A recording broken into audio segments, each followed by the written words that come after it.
나는 회사를 다니고 있는데 부업을 시작하고 싶어. 그래서 사업자 등록증을 낼 건데 이거 회사에서 알면 어떡하지?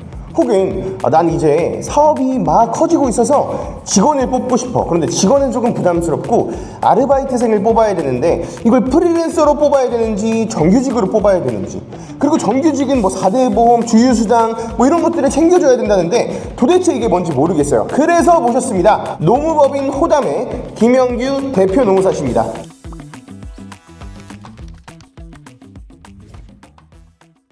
안녕하세요, 김영규 노무사입니다. 오늘 여러분들을 위해서 많은 자료 그리고 이벤트도 준비되어 있으니까요, 영상 끝까지 꼭 시청해 주시기 바랍니다. 네, 노무사님, 그러면 자기소개 한번 부탁드립니다. 안녕하세요. 지금 왕십리와 의정부에서 노무법인 운영하고 있는 공인노무사 김형규입니다. 반갑습니다. 네, 감사합니다. 저희 회사를 컨설팅을 해주시는 노무사님이세요. 그래서 저희만 컨설팅을 받을 게 아니라 관련해서 초보셀러 분들이나 아니면 이제 막 부업을 시작하시는 분들에게 노무사님께서 이렇게 정보를 전달해주면 조금 더 여러분들이 안심하고 혹은 더 확실하게 준비를 하고 사업을 이어나갈 수 있겠구나 싶어서 이렇게 인터뷰를 요청을 드렸고, 이걸 또 감사하게도 적극 수용해 주셔가지고 이렇게 인터뷰 자리를 마련했는데요. 노무사님, 그러면 그 인터뷰를 시작하기 앞서서 노무사는 도대체 무슨 일을 하는 사람이에요? 사실 노무사라고 하시면은 아직 생소하게 생각하시는 분들이 많은데, 회사에서 일을 할 때 필연적으로 발생하는 두 존재가 사용자와 근로자거든요.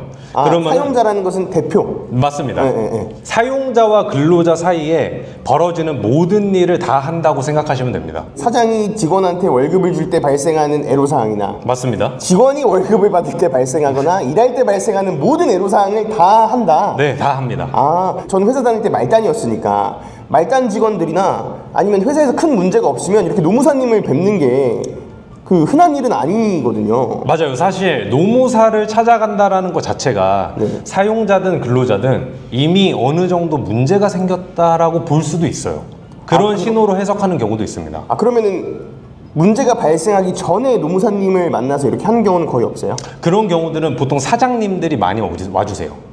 사장님들이 먼저 이번에 우리의 사업의 그 사세가 좀 많이 확장이 돼가지고 직원들이 쓸 일이 좀 생겼는데, 그럴 때 우리가 좀 미리 준비해야 될 게 어떤 것들이 있냐, 이런 식으로 문의를 주시는 분들은 사장님이 대부분입니다. 그런데 2명, 3명 뭐 요 정도 관리하는 회사에서도 노무사의 도움이 필요할 수가 있을까요?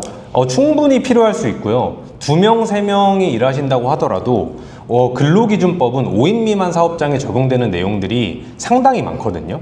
사실 5인 미만이라고 하면 사람들이 5인 미만이니까 우리 휴가 안 줘도 돼, 5인 미만이니까 뭐 안 해도 돼, 야 우리 5인 미만이야, 우리는 빨간 날 나와야 돼, 이런 것들이 되게 많잖아요. 그래서 맞습니다. 사실 5인 미만은 되게 자유롭다라고 생각해요. 그런데 그게 아니다. 5인 미만 사업장이 자유로운 부분도 있고 자유롭지 못한 부분도 있습니다. 5인 이상 사업장에서는 이제 해고를 할 때 법에서 정하고 있는 기준을 다 맞춰야 돼요. 근데 5인 미만 사업장은 딱 한 가지만 맞추면은 해고를 할 수 있습니다. 그게 바로 해고의 예고라는 건데, 30일 전에 사용자가 근로자한테 너 몇 월 며칠 날 나가, 이렇게 통보만 하면 그 해고에 관련해서는 문제가 될 게 없습니다. 잠깐만, 그럼 5인 이상 사업장은 어떻게 돼요? 5인 이상 사업장은 해고를 함에 있어서 해고를 서면으로 통지해야 하고요. 그리고 해고를 서면으로 통지했음에도 불구하고 해고를 할 때 정당한 사유가 있어야 합니다. 여기서 정당한 사유라고 하면 법원에서는 사회 통념상 더 이상 고용관계를 지속할 수 없을 정도로 근로자에게 책임이 있는 그 경우를 말하는데요. 이게 대표적으로 예를 들면은 사실 횡령하는 경우, 아니면은 뭐 음주운전, 그래서 사고가 크게 나는 경우, 뭐 혹은 뭐 성관련 그런 비위에 연루된 경우, 그런 경우를 조금 의미를 합니다. 그러면 이 말 들어보니까 자를 수 있는 게 거의 없네요. 그래서 회사에서 부서 이동시키고 일부러 그렇게 하는 거군요. 맞습니다. 법적으로 문제가 될 수 있으니까. 네. 근데 제가 얼핏 듣기로 대표가 되고 직원들이 많아지면서 이렇게 하나하나씩 공부하면서 듣게 된 건데, 이런 노무나 이런 직원에 대한 복지, 이런 밥벌이에 대해서 챙겨주는 거, 그런 것들이 우리가 뭐 미국이나 다른 선진국들에 비해서 잘 돼 있는 편이라고 하더라고요. 다른 나라에 비해서 사실 저희가 뒤떨어지는 부분도 있고 앞서 나가는 것도 있죠. 대표적으로는 사실 5인 이상 사업장에 적용되는 연차유급휴가 같은 건데, 연차유급휴가가 저희가 미니멈으로 1년에 15개 정도가 발생을 해요. 1년 미만 기간은 제외를 하고. 사실 이게 선진국 기준으로 봤을 때 그렇게 적은 수준이 아닙니다. 근데 물론 이제 그거를 우리가 원활히 실시할 수 있냐, 실시할 수 있는 환경이냐는 조금 다른 문제긴 한데 법률이 보장하고 있는 휴가의 절대적인 수준 자체는 다른 글로벌의 기준에 비추어 봐도 그렇게 낮지 않은 수준입니다. 15개예요. 맞습니다.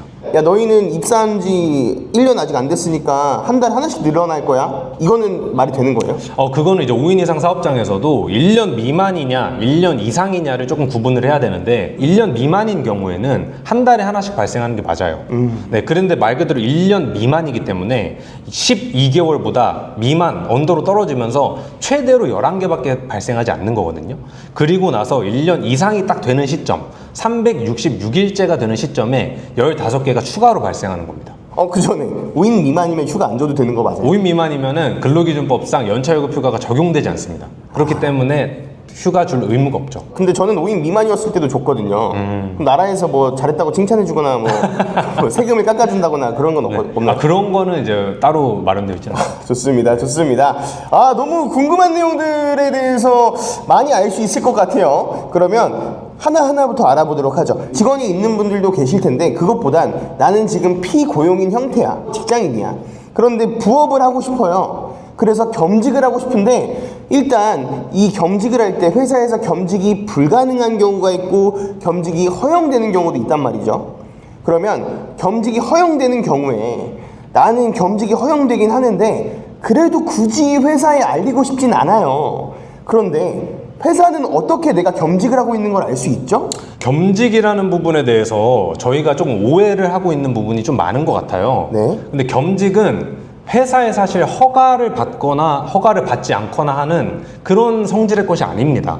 원칙적으로는 헌법상 이제 직업 선택의 자유가 있기 때문에 언제든지 근로자는 겸직을 할 수 있는 것이고, 다만 기존에 맺어져 있는 근로계약에서 부수되는 어떤 그런 성실 의무라는 게 있는데, 그러니까 말 그대로 우리가 일을 함에 있어서 우리 회사에서 최선을 다해야 한다라는 그런 기본적인 좀 컨센서스가 있잖아요. 네. 그런 거에서 발생하는 것들이지, 그런 측면에서 비추어 봤을 때 회사에서 그 자체 규정으로 겸직 자체를 막아놓는 경우가 있어요.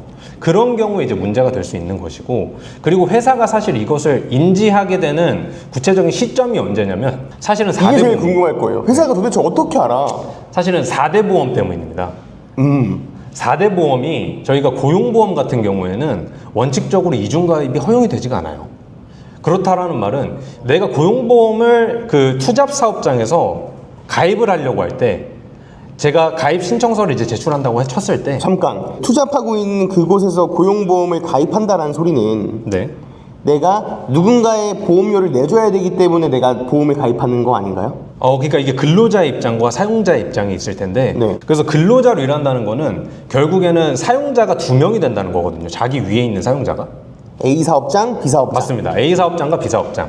그리고 A 사업장에서 내가 이미 그 여기가 주된 사업장으로서 근로계약을 체결하고 4대 보험을 들고 있다고 가정해 볼게요. 그리고 B 사업장에 제가 다시 근로계약을 맺고 여기서 투잡을 하기로 했어요. 예를 들면 지금 이런 거죠. 월화수목금은 삼성에 있다가 네. 토요일, 일요일은 GS 주유소에서 아르바이트를 하는 맞습니다. 네, 그런 경우. 그런 경우인데 저희가 B 사업장에서 고용보험을 가입을 할 때 당연히 월화수목금 출근하는 그 A 사업장에서 주는 임금이 많을 거란 말이에요. 내가 투입하는 근로시간이 많으니까. 그러면은 고용보험 같은 경우에는 이거를 주사업장과 이제 부사업장으로 나누는데 주사업장만 가입이 됩니다. 그렇다라는 말은 B 사업장에서 내가 고용보험을 가입하고 싶어도 가입이 안 돼요. 근데 이게 역전되는 순간이 있어요. 이게 언제 역전이 되냐면 B 사업장에서 받는 임금이 A 사업장에서보다 받는 임금보다 많아지는 경우, 그러면 B 사업장으로 고용보험이 전환됩니다. 그러면 만약에 우리 사업장에 있던 어떤 근로자가 어느 순간 고용보험이 상실됐다 라고 한다면 회사는 왜 상실됐지? 이렇게 생각이 들겠죠. 그렇게 발견되는 경우가 가장 많다고 볼 수 있습니다. 이거는 내가 A 사업장과 B 사업장에 근로자로 들어갔을 때. 맞습니다. 그러면 내가 A 사업장에서는 근로자고 네. B 사업자 대표예요. 네. 이럴 경우에는 어떻게 되나요? A 사업장 근로자고 B 사업장에서 대표라면 회사에서 알아챌 수 있는 방법이 사실상 없습니다. 원칙적으로는 그렇습니다. 다만 원칙적으로는 그런데 B 사업장에서 제가 직원을 고용하게 되는 순간이 올 수 있잖아요. 네. 그러면 이제 그때부터는 걸릴 확률이 올라가죠. 그럼 정리를 해볼게요. 네. 내가 만약 A 사업장의 직원으로 있고 사업자 등록증을 새로 내서 1인 사업으로 무언가 비즈니스를 해요. 네. 그러면 1인 사업을 할 때는 뭐 4대 보험 가입이나 예. 이런 보험 가입들이 필요가 없으니 네. 매출이 100억, 1000억 조가 나와도 보험료가 오르지 않는다. 맞습니다. 그래서 회사에서는 절대 알 수가 없다. 맞습니다. 아, 그러면 전부 다 보험료로 알게 되는 거예요? 결국에는 보험료로 알게 됩니다. 왜 그러냐면은 결국에 겸직을 알 수 있는 방법이 사용자 입장에서 네. 세금과 4대 보험인데 네. 세금 쪽은 굉장한 그 개인 정보라 근로자의 세금 정보를 알게 됐다라는 것 자체만으로 개인정보보호법 위반의 소지가 있거든요.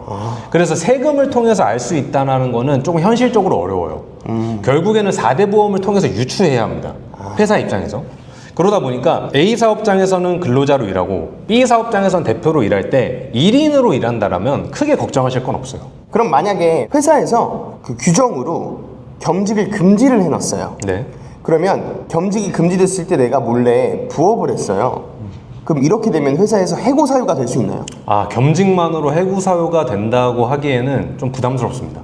제가 여기서 부담스럽다라고 말씀드리는 이유는 지금 이 내용만 가지고 기다 아니다를 딱 잘라 말하기는 어렵고요. 결국에는 사실관계를 확인해 봐야 하긴 하는데 단순히 겸직을 했다라는 사실만으로 해고를 할 수는 없고 겸직을 만약에 함에 있어서 그 일로 인해서 우리 회사에 피해가 생겼다라고 하면 그때부터 징계의 검토가 들어갈 수 있어요. 근데 그 피해 정도가 막심하다라고 하면 징계의 수위가 올라가겠죠. 네네. 그런 식으로 저희가 생각을 하시는 게 더 편할 겁니다. 그러면 일반적인 사기업에서 예를 들면 나는 삼성에 다니고 있고 이커머스 관련 분야가 아니라 회계 경리 분야예요. 네. 그래서 나는 퇴근하고 저녁에 부업으로 이커머스를 하고 있어요. 이렇게 됐을 때 업무 범위에 침해하지도 않고 그리고 내 업무 정보를 가지고 부업에 활용하는 것도 아니에요. 이런 경우에 겸직 금지라는 게 사실상 뭐 퇴근하고 하는 거고 내 업무상 비밀을 누설하는 것도 아닌데 겸직을 금하는 것이 합당한 건가요? 그거는 아까 제가 초두에 좀 말씀을 드렸던 그 직업 선택의 자유와 조금 관련이 있을 것 같은데요. 일반적으로 어느 정도 규모가 이제 이상이 되는, 제가 말씀드리는 거는 상시 한 50인 이상 사업장 그 정도 되는 경우에는 겸직을 금지한다는 내용을 취업규칙이라는 사내 규정에 웬만하면 다 넣어요. 네. 근데 사실 그 규정이 현실적으로 작동하게 되는 경우는 그렇게 많진 않아요. 그 이유가 뭐냐면 방금 말씀해 주셨던 내가 하고 있는 업무는 회계인데 내가 퇴근하고 나서 이커머스 업무를 했다. 그리고 내가 하는 본업에 아무런 영향을 주지 않았다 라고 한다면 어차피 회사에서도 알기도 어렵고 그리고 나서 아까 말씀드렸던 4대 보험이나 세금 이런 걸로도 회사가 유추하기도 쉽지 않기 때문에 그런 걸로 고민하실 필요까지는 사실 없을 것 같습니다. 명확하게 말하기가 너무 사다 보니까 말씀하시기가 애매한데 대충 무슨 뉘앙스인지 알아들으면 될 것 같아요. 그러면은 그 결론은 사업자를 낸다고 해서 알 수는 없고 보험료로 알아야 된다. 맞습니다. 그러면 혹시 겸직으로 인해서 회사에 잘렸는데 이 사람이 노무사분과 이렇게 협의를 해가지고 승소를 해서 다시 취업을 한다거나 아니면 보상을 받았던 그런 사례를 경험해 보셨거나 들으신 적이 있나요? 그런 사례는 사실 많습니다. 많아요? 네. 왜냐면은 회사 입장에서도 이게 잘 생각해보면 회사 입장에서 겸직을 인지하게 된 순간 아무런 액션을 취하지 않는다고 가정을 해볼게요. 그러면은 우리 회사는 겸직을 사실상 허용하는 회사가 되는 거거든요. 네. 근데 그렇게 되는 거를 보고 있을 수는 없겠죠. 네네네. 그렇기 때문에 회사 입장에서는 이게 정당하든 정당하지 않든 어쨌든간 우리 회사는 겸직이 되지 않는다라는 걸 보여줘야 됩니다. 그러다 보면은 자연스럽게 징계랑 연결이 될 수밖에 없어요. 네. 그래서 제가 이런 사례들은 사실 우리 주변에 무수히 많고 말씀드리는 것 자체가 4대 보험을 통해서 추정을 한다라는 게 쉬운 일만은 아닌데 그 기준점이 정해져 있거든요. 아까 말씀드렸던 고용보험 같은 경우에는 제가 액수를 말씀드리진 않았는데 이제 국민연금으로 알게 되는 경우가 있어요. 근데 국민연금은 그 상한액이 600만 원이거든요. 그러니까 결국에는 A 사업장과 B 사업장에서 소득이 합쳐졌을 때 내가 600만 원을 넘어섰다. 라고 한다라면은 전체에 대한 국민연금에 대한 보험료가 산정이 되고 그것이 그 임금에 대한 비율로 A 사업장과 B 사업장으로 떨어지거든요. 네. 그러니까 만약에 그 600만 원을 버는 근로자가 A 사업장에서는 6만 원을 내고 B 사업장에서는 4만 원을 낸다라고 한다면 결국엔 A 사업장에서 이거를 알 수밖에 없는 구조로 갈 수밖에 없거든요. 그렇기 때문에 국민연금액을 내가 유추해서 최대한 회사에 걸리기 전에 관리를 하시는 게 필요합니다. 내 매출이 어느 정도 올라가겠다. 그래서 국민연금 그 커트라인에 간당간당하다. 맞습니다. 그러면은 사업장을 다른 분으로 이렇게 돌려서 하든지 그런 센스가 좀 필요하다. 맞습니다. 그런 센스가 필요합니다. 부가세 내는 걸로 그 금액이 산정이 되니까. 맞습니다. 네. 징계하거나 이런 거 많이 보셨다 그랬잖아요. 예. 그러면 결국 회사가 이기나요? 아니면은 피고용인이 이기나요? 아니 왜냐면 이거 겸직하시는 분들이 네. 나 걸렸는데 어떡하죠? 회사에서 뭐라고 하는데 어떡하죠? 이럴 수도 있거든요. 일단은 겸직일 발각됐다고 해서 무조건적으로 겁을 먹으실 필요는 없습니다. 그리고 제가 앞에서 쭉 설명해 드렸던 것처럼 그 겸직이 이루어졌을 때 내가 회사에 끼친 손해가 있는지 이거를 이제 제일 먼저 판단을 해보시면 될 것 같아요. 그러니까 네. 그래서 징계를 직원들이 많이 받았어요? 아니면 뭐 거의 없는 일로 끝났어요? 그게 제일 결론은 그게 제일 궁금하시거든요. 전체가 오케이 10사건이 있어요. 네. 10사건 중에 몇 사건 정도는 그 직장인이 피해를 받고 금전적으로나 아니면 본인 커리어적으로나 그리고 어느 정도는 그냥 무야무야 넘어갔다. 그게 어느 정도 비율로 보일 것 같은데. 사실 겸직 관련해 가지고는 한 7대 3 정도라고 생각해 주시면 될 것 같은데 7이라고 하는 게 이제 근로자분들.